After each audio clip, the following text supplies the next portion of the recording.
AMP Studios, brought to you by Old Mutual.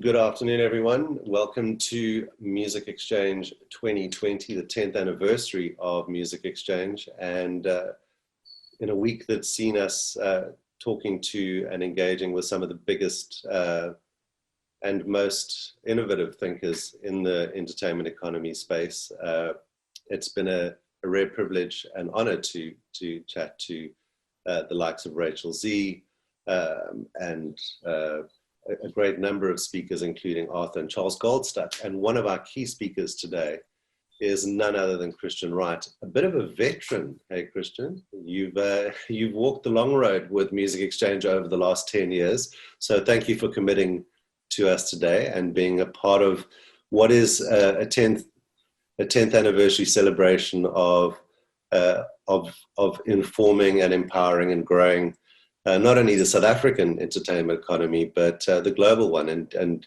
there you are sitting in the UK, I'm sitting here in Cape Town. The power of technology allows that to happen, thankfully.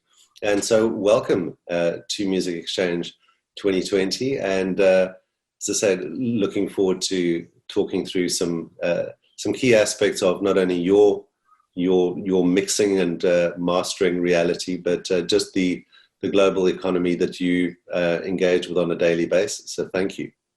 No, thanks for having us. And it's kind of good to be connecting again. Kind of, as much as there's a pandemic going on, I'd always rather be in Cape Town. It's like the two times that I've headed over, it's always been beautiful. But hopefully in the future, when all this passes, the time will come again. Indeed. And it shall. Music Exchange has made a commitment to every one of the speakers that, it's been 10 years of Music Exchange, but this is really just the beginning. And I think with all of the adapting that everyone has had to make, especially I think even in your industry, or in your area of the industry, the opportunities, I think, outweigh the disadvantages, and I think the smart money is on people who are adapting. So I think that holds great promise, I think, for the entertainment economy in general, as hard as it is. I was chatting to Marera Chabangu over the weekend, and I think if there's one area in the world economy that is geared towards bobbing and weaving, it is this one. There's nothing easy about the entertainment economy at all. Never has been. It's always been a hustle. It's always been it's been hard work. Jumping straight into it, as someone who has already made an extraordinary contribution to this very economy, what would you say has been your proudest achievement so far? In a career as a whole? Yes, well, certainly in the environments that you've been pushed and pulled into since you qualified, and have cut your teeth at places like Abbey Road and are well installed at Abbey Road. I guess there's just different moments. I think I've been at Abbey Road just over 20 years now. So I guess having a career for 20 years, it can be a positive achievement. Working with an artist that you just love, that you just, at the end of the day, you're like, I really enjoyed that album, and it'll go out into the world, and that's happened a lot. And I don't know, it's hard. I guess it can be sometimes, I think instinctively as humans, we like to look back and draw up the 10 greatest, albums, or the 10 greatest drummers. And I think that's sometimes, or when people are like, what's your favorite album ever? And I don't like that, because I think life is, it's constantly turning. Every day is going to be different, and I think to pin yourself onto one moment is going to be tough. But it's nice, there's just lots of, I think just when I first got a job, probably, I think because I had my 20 years at Abbey Road, probably looking back to when I first got the job there was very exciting. The first time I wandered across the zebra crossing. You don't like to get too nostalgic, but yeah, I think at the time I chose not to go to university, and all my friends from school did. That was quite a kind of big decision. I remember feeling quite low when I had my first job. Everyone was off doing their extra studies, and I was a runner in Soho at a post-production place, so where they do voiceovers for adverts. And yeah, it was quite, you're still young and you're still a teenager, and you're trying to come to terms with your friends not being about and they're all off studying. And then I got lucky and got the call from Abbey Road and got the job there. Just getting the job, working on an album like Ed Sheeran's debut album was exciting, working with like one of my heroes like Johnny Greenwood. But at the same time, should probably cover, so I'm a mastering engineer at Abbey Road, but I also manage artists as well. And I think there's something incredibly rewarding seeing the artists at the moment. They're really having some positive momentum. It kind of never stops. You're always looking to get to the next stage. And I think I'm also working with artists that, I don't know, you're never resting on your laurels and saying it's done, if you see what I mean. Like, none of us are there going, cool, we're streaming well, or hey, we've sold out a show. It's like, okay, what next? Which can be positive and negative. You're constantly looking to raise your ambitions and raise your metrics of how you judge how well you're doing, but then that can be dangerous as well, because you need to sometimes stop and go, hey, we've achieved some good things here. So yeah, sorry, that's a long-winded answer. A very good one at that, but thank you. But I mean, leading on from that, what would you say? And I mean, there's been multiple lessons that you've been taught outside of the classroom and behind the desk. What would the biggest one be that sort of stands out for you and that you find yourself applying to this day? I would say, whether it's on the creative level, on the administrative level, or kind of on the technical and the engineering, it's collaboration. I think collaboration is just key, and I'll talk about it more recently. I've just employed someone on the management side, and I've employed someone who, it's important you put your hand up and say, okay, I'm weaker in this area. I think that actually embodies someone who's going to have an opportunity of better success. I think if you acknowledge your weaker areas, then you look to bring that in. If you're an artist that's just a singer and an amazing top liner, then you need to find the right producers to collaborate with in the literal sense. If you're a solo artist and you've already developed all of your sound, but you need to find the right producer just to help find the right nuances with that. And the thing is, it's different for every person, and what makes good collaborators are then, the type of producer that can understand what the artist needs, how much or how little they need. And yeah, like I say, and then on the administrative side, for me, it's like, kind of finding someone who perhaps will deal with some of the technical side of the management stuff, and collaboration on a creative and on a administrative level is just integral to everything in music. And to that end, I mean, you have a great many peers that you engage with every single day. And who of those peers do you look to, to help you, as you were saying earlier, up your game and, just get better at this thing that you already do extremely well? I think sometimes it's hard because you're so focused, like, you've always got a giant to-do list. Whether you're an artist who's like, I need to post today, I need to, kind of like organize setting up my release, I need to do the artwork, and then when am I going to write new music? And I think everyone, whether you're the manager with a giant to-do list, or you're an artist that's just created your own ecosystem doing everything yourself, it can be hard sometimes to stop and make sure you find enough time to reflect with your peers. I think if you're an artist and you chat to another artist and you're like, oh, I'm finding this and this, you can really help inform each other and offer each other some advice, or maybe one of those artists has read a great article that they can share that they've seen. And that's the same for me as a manager. There's people who are, I think more often than not, you think you should only perhaps be talking to people who are more successful as you, that you can only glean information from that hierarchy. And that's not the case.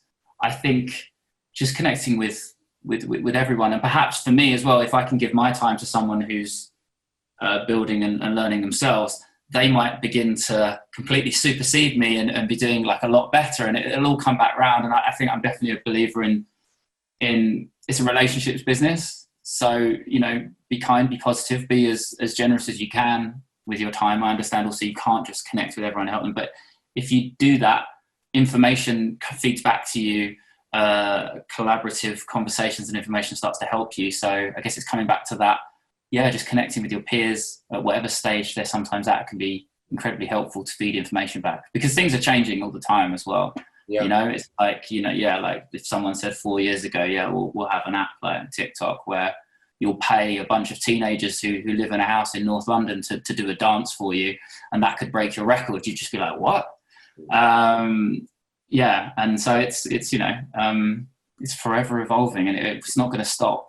I mean, tech's going to drive that even more. You know, there's going to be avatars of artists, and AI is going to be informing things, and you're beginning to see artists come through who aren't a physical being and a presence. I know that's really early, but like, trust me, in a few years, that's going to begin to really inform the music industry. Perhaps you're a shy artist who's always wanted that. You've never wanted to be at the forefront of things, but you write beautiful music and you have a wonderful voice. Well, maybe your time's about to come in 5 years' time where you can hide behind an avatar, this kind of, you know, this world, or you're seeing, you know, kind of Travis Scott, obviously people are talking about a lot with games like Fortnite, where you can put an artist into the game. And my point being with that, I've jumped into the tech side because I'm just trying to say, everything's moving so quick.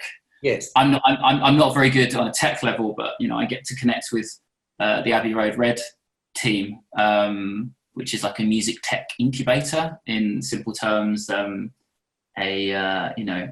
department at Abbey Road that works with developing and tech-based music companies. And yeah, you get to talk to them and yeah, just to hear the future. And it sounds a bit crazy, and maybe it's going to be 10, 20 years before these things come in, but you're like, you have to keep an eye on the present and your to-do list, and you have to keep an eye on what's coming in the future as well. I mean, you touch on an interesting point, because when I was chatting to Morera over the weekend, he was saying exactly the same thing, is that, you know, how he spends his time, where he spends his time. Today it's with a producer, tomorrow it's with an accountant. The next day he's going to talk to a guy who doesn't have a job.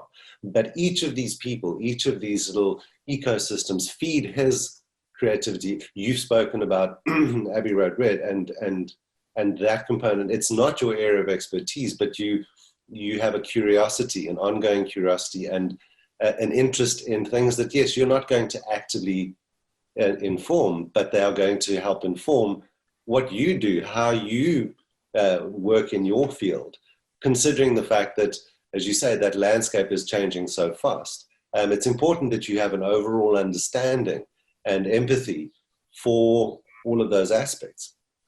I think you've chosen a perfect word I should have used before. So collaboration is maybe a key one, but then curiosity is a key one, because it's, and I'm coming back to it as well. Normally I'm a bit dangerous for not being linear with when I'm replying, but I think I'm going to try and tie it all back in. And when we're talking about to-do lists, you get so bogged down with trying to just keep your head above water and get everything done each day that you forget to stop and be curious. And that's the same as we'll bring this back to artists or producers. You are having to fulfill the projects you're working on, delivering an album, finishing that mix, and then you need to put aside some time in the morning to be curious and look at new techniques, listen to new music that's happening, try to draw that influence. And that's the same for managers. It's like, kind of, okay, like I say, I chat to the Abbey Road Red department and they're talking about, they're talking about software that would replace my job at Abbey Road, like automatic mastering. And for me, I have to be curious as a mastering engineer and understand where that could replace me, where a machine might replace me, or actually understand where all its flaws and faults are, and thankfully understand, which I have now done, understand that you're going to need human interaction on that side. But curiosity, collaboration. Maybe we'll end up with lots of C's by the end of the chat. We'll do, but yeah, it's No, I think I think it's important, because when you're an artist and you're looking to appeal to a label and to an audience, how do creatives need to be thinking in this space? You've spoken about how you need to be thinking, how you are responding, and how you're evolving in this fast-paced environment, faster than it's ever been, thanks to technology that we're all currently sitting and chatting, halfway around the world to one another. You are a creative, so I suppose I could ask you that very question, and you've answered that from a technical perspective and from a career perspective. But as an artist, how should they be looking to appeal to the likes of you and to the likes, of Mark Murdoch at Mahogany? It's a hard one. I guess it's like you want to have in your mind that, perhaps you feel it's a stage in your career where you need a manager. Perhaps it's a stage in your career where you feel like you need, a record label. But I would say focusing on getting the right partners is going to stem from getting the music right, getting the narrative of who you are as an artist, as a band. And if you're getting those things right, then people will end up gravitating towards you anyway. I mean, as an example, one of the artists that I manage now, it's, I think in the past, sometimes you think, oh, I'm going to throw out a load of emails to people. And, you're looking for perhaps a publishing partner, and you in this instance with one of our artists, I didn't go chasing anything. And eventually those partners were getting in touch with us because we were doing it right. We were releasing the music, we were connecting at DSPs, we were, kind of sharing great content. We sold out the first show. It took a lot of work. That's not all like things I could just list that happened. And I know it's really tough, but I think sometimes just if you're getting it right, then sometimes the partners will have interest in you. And I know that's hard because there's an artist probably there going, but I need some help. I can't do it on my own. I need to find the partners now. So I guess perhaps you look at what partners do you need earlier, maybe a manager to take a little bit of that weight off yourself, and someone that helps you reflect on all those questions I asked. Maybe, maybe you don't need the record label early on because you can go through a distributor, the likes of Believe or AWOL or Cobalt or, kind of The Orchard or Ditto. I should name them all so that I'm not being favoritism towards any of them. BBC bias. But yeah, so I think it's a wonderful era in that, there's not just these established record label gatekeepers. Like the only way that you were getting your records out was by them going, okay, here's a lot of money. I'm going to take a risk on you. And, that came with negatives because it meant that only so many would succeed. And then once they dropped you, you couldn't get access to getting your music on the radio, or you couldn't get distribution to get physical stock. By that I mean like vinyls and CDs into a store. Whereas now, you can begin to look at distribution partners and do it yourself. And I also appreciate that's easier said than done. But there's definitely been some stats coming out over the last kind of couple of months about one of the distributors saying that they have quite a few artists now earning $100,000, I think maybe, or pounds from streaming per annum. Now, I think it's dangerous to put that kind of info out. Of course, it's coming from the position of the distributors wanted to celebrate their model. Yeah. So I would temper that with, it's probably still this many people are releasing music and this many are managing to make money from streaming, and they're probably having astronomical numbers of streams. But it still means that revenue split, which is more stacked in an artist's favour, is there. I'm worried I've deviated from the conversation, which is appealing to a manager, appealing to a record label. I guess I'm just instantly jumping into, do you need to, do you want to?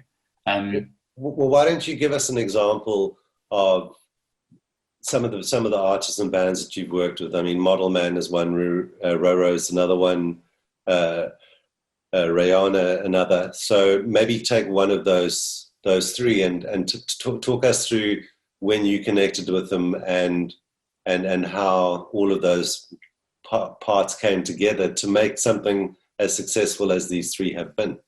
Sure. Well, I think all of those artists have a long way to go, and it's interesting with Rayoa, they're just friends of mine. I'm not involved with them professionally, although they mix with a friend of mine, and I've mastered some of their music, and more so I've known them since they were in their late teens, or the youngest brother was like 13, the singer, Luke, when I first used to know them. So they I'm really pleased for them. They're doing really good stuff. But yeah, I can still even talk, and I think with each artist they're completely different. So I'll go with Roro because that's a kind of interesting one to start. She's just arrived in the country from Barbados. She's just left to go to a writing session in London now. She'll be in another writing session tomorrow. She's working hard. We're going to be shooting a live session in the garden on Friday. That's a key thing there. Like when she's in the UK, so she's from Barbados originally. Amazing writer. I met her at a writers camp in Barbados. I was there with BMI, Friends of Music Exchange.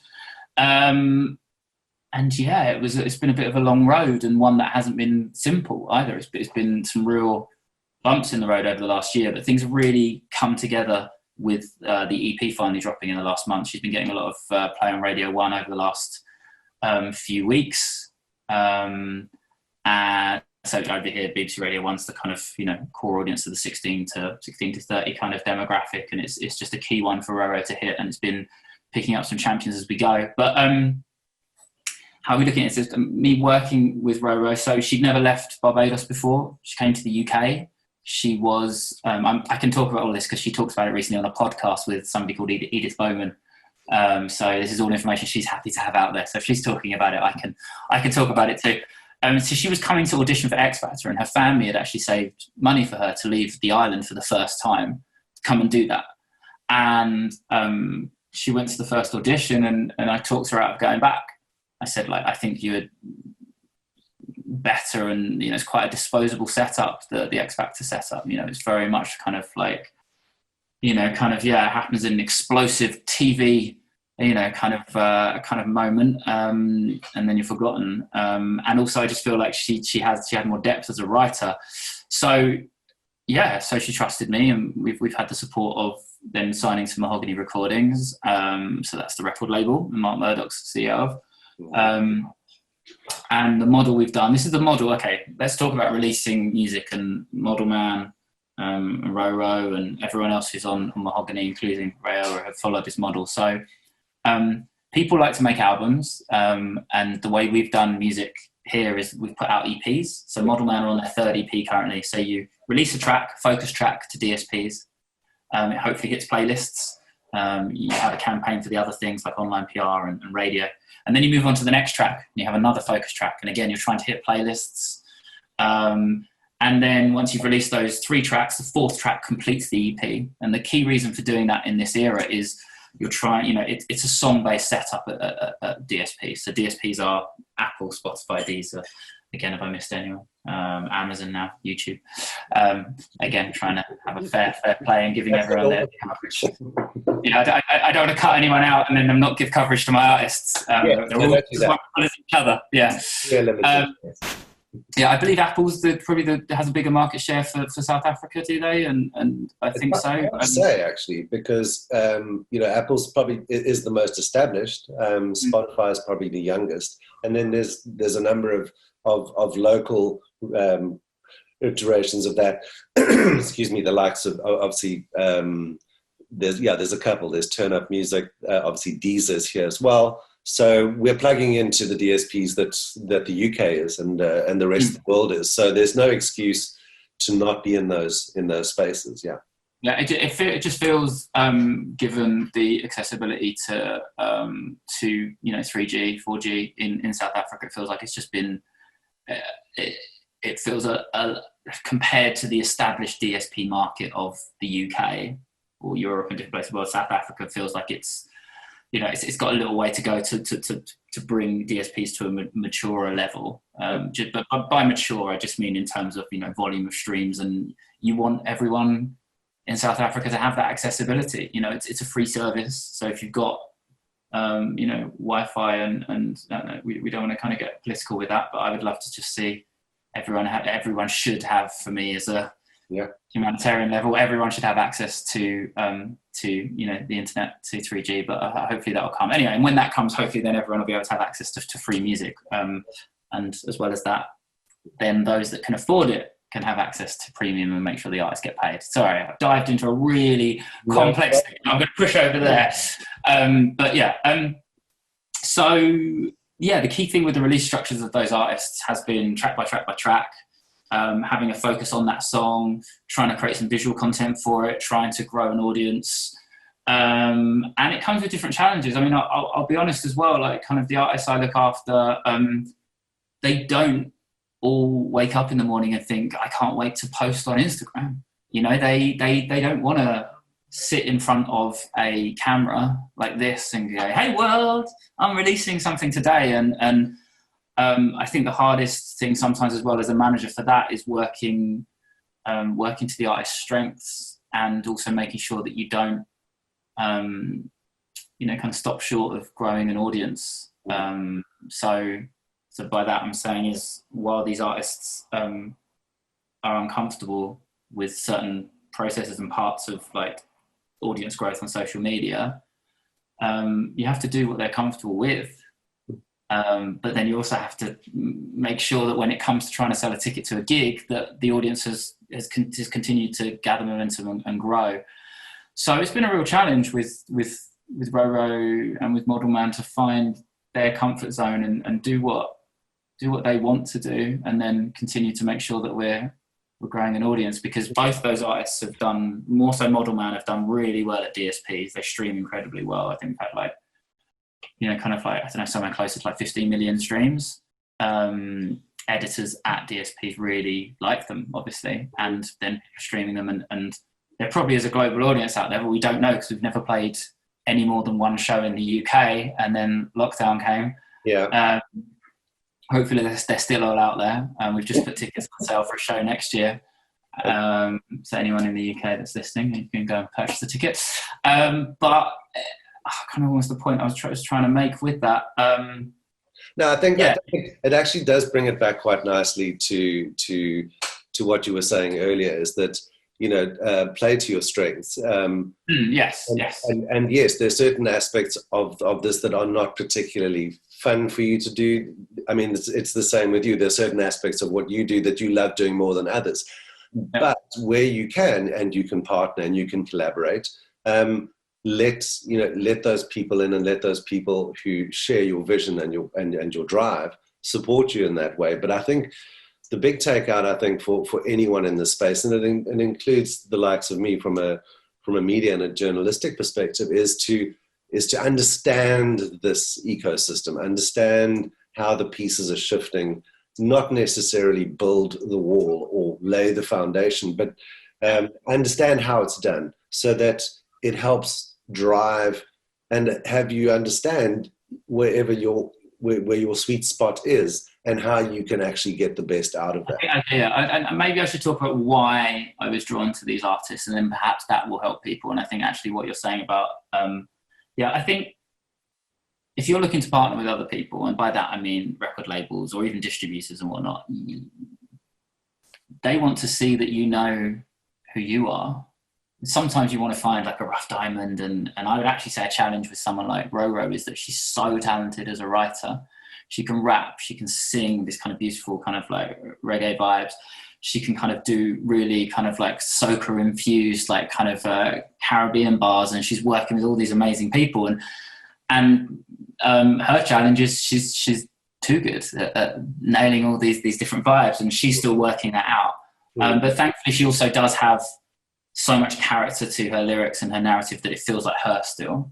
But you know, like, I guess what I'm trying to say is that in that moment, it's, you have to understand a bit who you are and create a little bit of a world around you. You know, with Model Man, it's, you know, it's two brothers. You know, it's this visual world in terms of, you know, where they do directing and the photography, and it's the piano, you know, that's the beating heart of Model Man, and it's dance music, and it's dance music from the past. So I think for a lot of people, you can see it's feeling elements of nostalgia, but it feels very modern, and they produce everything themselves. And you can see I've easily talked about my artist. When I'm talking on the phone to different prospective partners, it's like, it's very easy to kind of talk about their identity. And you put that to one side, and then with Roro, it's her identity is she has her tattooed heroines on her arm here. So she has Etta James, Nina Simone, Erykah Badu, and Lauryn Hill. You know, she's inked these voices of real power and, you know, kind of like black females there forever on her arm. Remind her of yeah, I mean, that's inspiration. You know, she's setting herself a hell of a thing, you know, kind of. But it's you know, and Roro's from Barbados, and you know, kind of it's like I say, she loves the music of the island and like soca and calypso, but fundamentally doesn't want to follow that path. She wants something with a wider consideration. And as I say, she has all these voices. So what I'm trying to say is that there is narrative for both of those artists. I mean, coming to Rayoa again, I don't manage Rayoa, but they're friends, and I would say with them, it's like they love classic disco. That's it. And then they've been able to build all the, you know, kind of the visuals and, you know, kind of the sonics and the production and the sound. And it's been very easy for them to create that. And I guess for an artist, it's like, you don't want to completely limit yourself and be like, you know, kind of, I'm just this, you know, like on the. Well, I mean, I think you talked to an interesting point. It's around authenticity, because, you know, your audience is incredibly sensitive, I think more so now than ever before, to and they look for authenticity. So, you know, when I find that as a fan of music, I buy in on a much higher level than if I was just listening, you know, in the background. But I wanted to touch on you very well. You explained very well the process of building that EP structure in order to build your profile. But from a playlisting point of view, you work on a great track. You can push it to the DSPs, you can do that. But playlisting is obviously a lot harder to get it onto the traditional terrestrial platforms, getting your voice heard in those spaces, which are equally important in the bigger puzzle that makes up you growing your audience, right?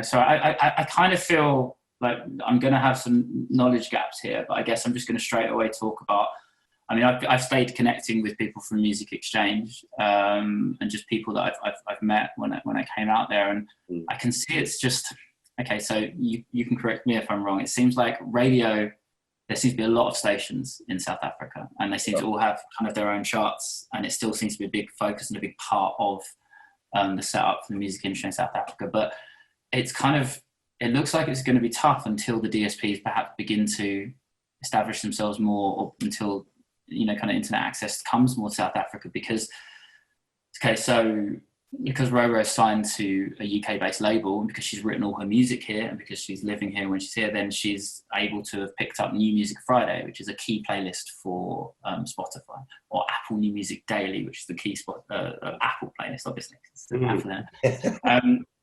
So yeah, I mean, there is a New Music Friday for South Africa, but yeah, it perhaps hasn't got as much, you know, kind of audience yet. And I guess this is why I feel it's a little bit, I guess it's always been a bit unfair. You know, you guys are in this beautiful part of the world on the southern tip, but perhaps it's hard where it becomes a little bit isolated when you're needing to. The plus of DSPs and the plus of globalization of us talking now is that you can have access to different markets. And then the negative is, why aren't there more South African artists getting an opportunity internationally?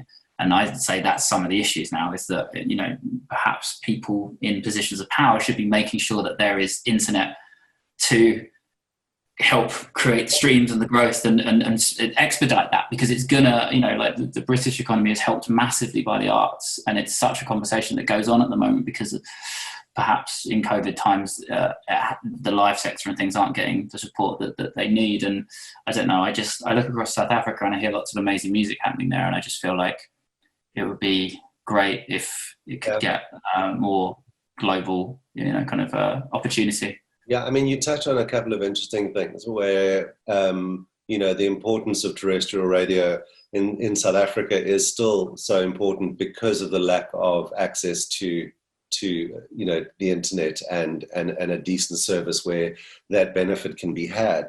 But you know, I think it's also incumbent on people who are in positions of power to open up those avenues, because ultimately a great song will be heard if it has an audience. In South Africa, to your point, the reason why more South African artists are not being prioritized or getting the kind of airtime across the DSPs, you could go into that and you could say that it could be the music, it could be it could be a whole number of factors. It could be the production, it could be, but there is a commitment, as you say, and I think Europe and the UK in particular, and I think to some extent, obviously in America as well, the value that the governments attach to the entertainment economy is critical in achieving that level of success, because the investment up until that point, certainly in South Africa, is coming from the makers. Yeah, but it's the culture they share with it. I mean, you know, if we go, I mean, we'll just talk about a small island like Barbados, and you know, for Roro to come off there is someone that came before her that everyone might know, called Rihanna, who you know, we can dream and hope that perhaps Roro will echo even a small part of her wonderful success. But you know, I arrive. Only been to Barbados a few times, but you arrive at the airport and there's a picture of Rihanna. She has culturally sold that island. I know she's not based there, and I'm sure lots of Bayesians are going to have some opinions on whether she's brought enough back to the economy and whatnot. But just putting that aside, you know, even One Direction, you know, it's not someone I listen to day in, day out, but they've sold British culture from a boy band to the rest of the world. Yeah. And British culture's done that right back to the 60s and the Beatles and whatnot. And I sometimes think we should be looked upon as quite a kind of a tough little horrible island that isn't very nice to the rest of the world. And actually, I think people cut through that and they see all our arts, and they see, you know, the art. You tend to find artists are hopefully nicer people, and you see past the politician, you see all this wonderful culture that's coming from the UK, and that's perhaps why people look on the UK like fondly and positively, and that world view through entertainment. And it helps our economy. It helps sell, you know, the country, or whether that was through, you know, the Britpop era and whatnot. So, yeah, I mean, I can't list enough big South African kind of artists, and I don't think that's because they're not there. I think that's because they're not getting the platform and the opportunity. And I think that stems from the reason I touched on DSPs was Model Man had to have success first from the UK, to then begin to pick up streaming in Germany and the US. And then there's still a whole big world that we are not yet, but you have to do it step by step. So for a South African artist, it needs to happen in South Africa first. And if the DSPs aren't there and creating that platform, and it just feels like there's a little bit of a challenge and some dots to connect that I don't think should be put on the artists. It's got to be put on maybe the likes of Music Exchange lobbying to the government and making sure that support is there. Or like I listened to you know, Hot Sticks Mabuse talk, and you know, kind of you can see he's, you know, incredibly you know, kind of still vibrant kind of as an artist and as someone that's still working. And yeah, hopefully, yeah, I just hope to see the opportunity still, you know, kind of continue to grow for artists in South Africa. Yeah, I mean, I think the role of an artist anyway, whether it's conscious or otherwise, the ambassadorial component and the value and the power of that is extraordinary. Because as you say, it promotes British culture, it promotes American culture, it promotes all of these different cultures. And I think, you know, Africa is still seen as being quite exotic, and there's a level of curiosity around that. But the musicians live it, they write it, they perform it. But that entire support structure needs to be there in order for it to be realized. And as you say, it has to happen in your own territory first. Can I ask a question to you first on this one now as well with it? So this is my own intrigue. Nigeria and Ghana are clearly, you know, kind of growing as an international musical landscape, and you always know that moment because all the major record labels are really starting to push in there. And let's be honest, as countries generally, they, you know, kind of that I mean, look, totally and utterly different countries. It's like trying to compare the UK and Spain and trying to suggest that they're the same and they speak different languages, and they're totally and utterly different. But I guess it's, do you feel, are you looking at countries that have, you know, kind of struggled to get access to, you know, develop their musical cultures on an international stage, and you look across, they're not quite your neighbours, they're a hell of a long way away, but I don't know, do you feel like South Africa is lagging behind? You know why that is? Is it what is it, do you think? I mean, again, I think it's a great question, because it's a number of factors, and I think there is a plethora of quality and talent in this country. The support structure that Music Exchange on a daily basis challenges, pushes, looks for answers, tries to take its position that it has in the South African entertainment economy, and look to flip it and say, okay, well, just because we worked a particular way for the last 20 years, that is maybe no longer the case. So there are different people doing different things in order to try and elevate that. I think there's, whether it's access, and it's not about, I'd like to think that it's less politically, it's less political, because in 2020, the people's access to a great many things, is through technology. An artist has less of an excuse. I think, I was thinking about it over the weekend, is that somebody comes to you to mix their record. They spend a lot of money doing that. They spend a lot of time and effort, and it's ultimately money, in producing this thing. And then once it's done, they kind of stop.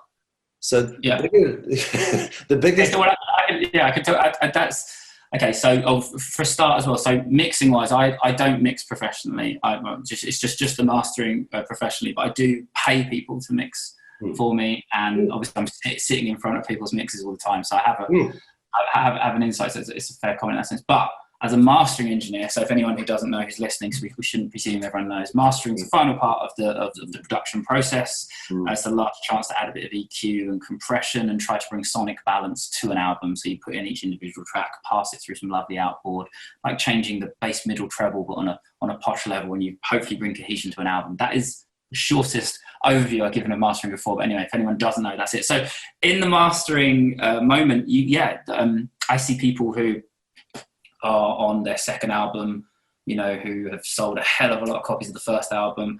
I see, remastered like David Gray's like White Ladder recently. You work with a multitude of different people, big film soundtracks that you end up kind of doing, big Hollywood soundtracks. But on the flip side of that, I see a lot of people who have self-funded, self-releasing, don't have, all the structure of management, all these different things in place. And you're absolutely right, is that I was saying before that you have to get it set up and you have to get it right. You have to make sure the music is right. You have to understand, your narrative, your story, but you also have to understand how the business works, because so many people, you're just like, okay, cool. What's next? I really like your EP. You look like you're kind of, and they're like, I don't know, like they've spent all this money getting it sounding good, and it's hard because it doesn't stop there. And it's hard as well because musicians are inherently creative people. They don't want to think about, kind of how do I build the plan? What's the plan? Yeah, exactly. So maybe that's coming back to our point of that's when you need to collaborate with someone who does work a little bit like that. But it doesn't mean that the artist can just be lazy and go, right, I don't want to do social media. I don't want to think about how I get it out there. I don't want to find a distributor. I've done my music. It's like, well, you're going to have to put a bit of effort in, but perhaps you understand that it gives you brain freeze when you're trying to look at, and how you upload your track for distribution, or how you share it with radio in South Africa or whatever it might mean. So, I think we've probably covered quite a few different things there. But I think what I've loved about this time is that the power of collaboration, the importance, and being aware of that, because it ties it back quite nicely. Is that, if you want to be a commercial artist in the world today, then you're going to have to step up, and there's a lot of work that you need to do. And the work doesn't end when you walk out of the studio or when you find, when you're mastering a track. If anything, that's the very beginning of the journey. And that's when the real hard work begins. I mean, I always cite a classic example where Radiohead captured the journey from when OK Computer was about to be released, and they documented that over an 18-month period, and you can see it on YouTube, and it's called Meeting People is Easy, and you get to see the good, the bad, the ugly of once the record's finished, not in studio, not painting over the art, but now that the album is out, now you've got to start taking it to the people. And yes, in a COVID reality, that's not possible to do it in a traditional way. But that's the beginning. And in their case, it was an 18-month investment that completely, I mean, by the time they were finished physically, mentally. But that was the investment that they made after having spent a year putting that record together. So it was a 3-year journey, ultimately. I think we should probably talk. I mean, I also think that was, you know, like a computer came out in 97, and so you're looking at like the Grant G documentary you're talking about kind of covered touring after that.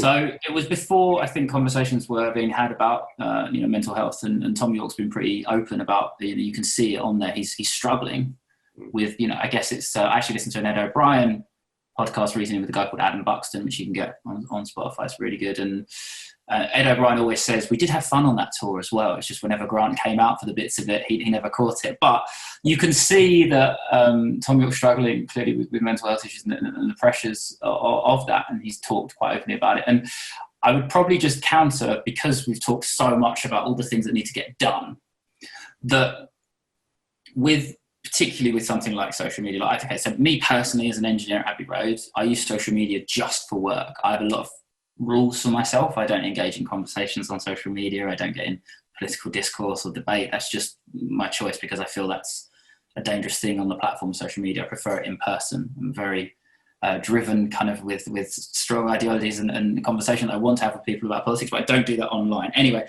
the point for an artist and with social media is that it's an incredibly unhealthy space to occupy 24/7.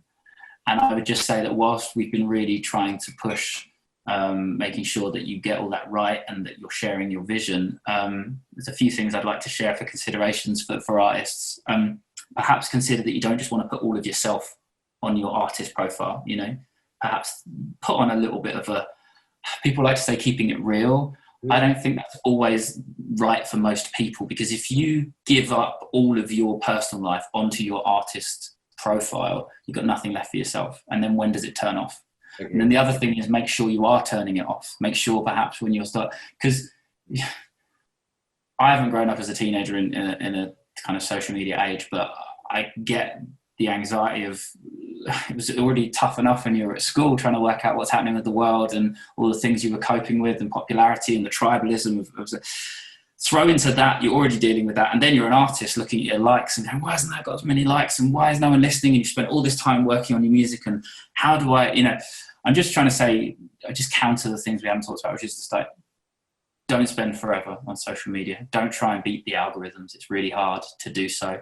Don't try and live for the likes, you know, kind of give yourself some breaks from it. I'm just throwing those things in there because it would be perhaps, I've seen that happen with the artists I manage. I've seen that happen with anyone I talk to, where it gets you down. It's like a dopamine. It's a serotonin. Social dilemma. It's as you say, and as an artist, you are a very creative, very sensitive soul. So yes, that's the word. Sensitive and artists are hand in hand, and you know, it's always going to be like that. And yeah, it's keep that safe, but keep that safe, because without that, if that gets broken, if that gets challenged in a way that affects your creativity, then we have no music, and that would be a travesty. So I totally agree that balance.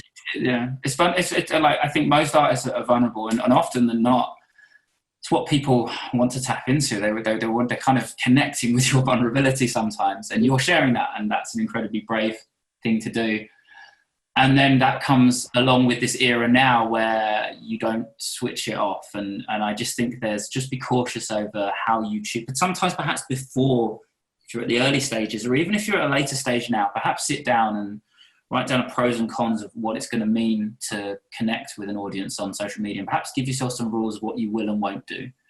And like I say, for some people, waking up in the morning and being like a vlogger, or being like an artist that's very forward facing and, hey everyone, it's my morning, here's my breakfast. It's like, if you think you can cope with that, go for it. But I don't think most can and should. I think it should be an element of, it's a small window into your daily life. You know, don't give up everything. You need something for you, and you need to be able to switch it off. And I'm glad I remembered to talk about that side of it, because otherwise all I've done is tell people how much more they need to do on social media. But I've seen so many friends, so many artists I work with, so many, you know, directly as well, but more so through when I'm mastering and talking to artists. And yeah, it's dangerous.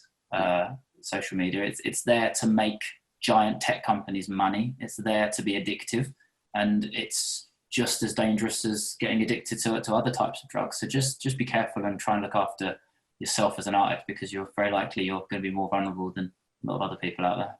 Agreed.